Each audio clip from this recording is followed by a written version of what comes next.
தினமொரு நோயில் இன்றைக்கி நம்ம பார்க்க போகிற டிசீஸ் கிளவுகோமா. இந்த கிளவுகோமா அப்படிங்கிறது சிம்பிளாக புரிஞ்சுக்கணும் அப்படின்னா, இப்போது நம்மளோட பிளட்டில் வந்து பிளட் ப்ரெஷர் இருக்குது. அந்த மாதிரி ஐயில் வந்து இன்ட்ரா ஆக்குலர் ப்ரெஷர் அப்படிங்கிற ஒரு விஷயம் இருக்குது.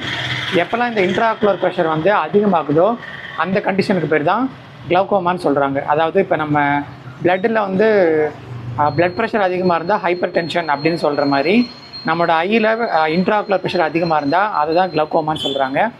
இதனால் என்ன பிரச்சனை ஏற்படும் அப்படின்னு பார்த்தீங்கன்னா, நம்மளோட ஐயில் இன்ட்ராஆக்குலர் ப்ரெஷர் எப்போல்லாம் அதிகமாகுதோ அப்போல்லாம் ஐயில் இருக்கக்கூடிய அந்த விஷனுக்கு தேவையான நர்வ் இருக்கு இல்லையா, ஆப்டிக் நர்வ், அந்த ஆப்டிக் நர்வ் வந்து டேமேஜ் ஆகும் because of this increased pressure. So optic nerve வந்து இருக்கிறதுனால தான் நம்மளால் வந்து பார்வை வந்து ப்ராப்பராக பார்க்க முடியுது. பார்க்கக்கூடிய இமேஜ் வந்து தெளிவாகவும், அதில் இருக்கக்கூடிய கலரு, டெக்ஸ்சர் என்ன, அதோட உருவம் என்ன, எல்லாமே நமக்கு முழுசாக தெரியறதுக்கு ஆப்டிக் நர்வ் தேவை. ஸோ ஆப்டிக் நர்வ் டேமேஜ் ஆச்சு அப்படின்னா விஷன் வந்து லாஸ் ஆகும். ஸோ இந்த கிளவுகோமா அப்படிங்கிறது வந்து பிளைண்ட்னஸ் காஸ் பண்ணுறதுக்கு வாய்ப்பு இருக்குது. அண்ட் இது வந்து ஏஜான பீப்புளில் பிளைண்ட்னஸ் வர்றதுக்கு இந்த கிளவுகோமாங்கிறது வந்து ஒரு மேஜர் காஸ்ன்னு சொல்கிறாங்க. இதில் ஆக்சுவலாக என்ன நடக்கும் அப்படின்னு புரிஞ்சுக்கலாம். ஸோ நம்மளோட ஐயில் பார்த்திங்கன்னா அக்வஸ் ஹியூமர்னு சொல்லுவாங்க. அதுதான் ஐயில் இருக்கக்கூடிய ஃப்ளூயிட். இந்த ஃப்ளூயிட் வந்து நார்மலாக வந்து செக்ரேட் ஆகிட்டே இருக்கும். ஆனால் எவ்வளோ செக்ரேட் ஆகுதோ அதே அளவு ஐயிலேருந்து வெளியே போகும். இந்த வெளியே போகிறதுக்கு பேர் ட்ரைனேஜ்னு சொல்லுவாங்க. ஸோ எவ்வளோ அக்வஸ் ஹியூமர் வருதோ, இப்போ 10 ml புதுசாக செக்ரேட் ஆனால் 10 ml வெளியே போகணும்.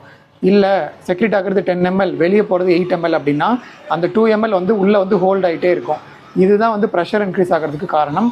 அண்ட் இந்த கிளவுகோமாவில் 2 டைப்ஸ் இருக்குது. ஒன்று ஓப்பன் ஆங்கிள் கிளவுகோமா, இன்னொன்று க்ளோஸ்ட் ஆங்கிள் கிளவுகோமா. இதில் ரொம்ப காமனானது ஓப்பன் ஆங்கிள் கிளவுகோமா.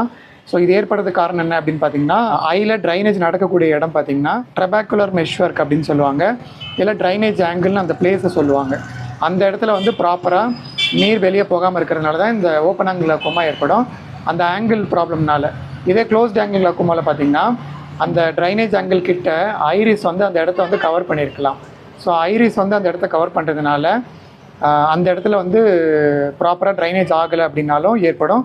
அப்படி ஐரிஸ்னால ஏற்பட்டுச்சு அப்படின்னா அது வந்து க்ளோஸ்ட் ஆங்கிள் கிளவுகோமா. சிம்பிளாக புரிஞ்சுக்கணும் அப்படின்னா, increase intraocular pressure that can cause blindness. இதே மாதிரி வீடியோஸ் ரெகுலராக பார்க்குறதுக்கு சேனலை சப்ஸ்கிரைப் பண்ணிப்போங்க.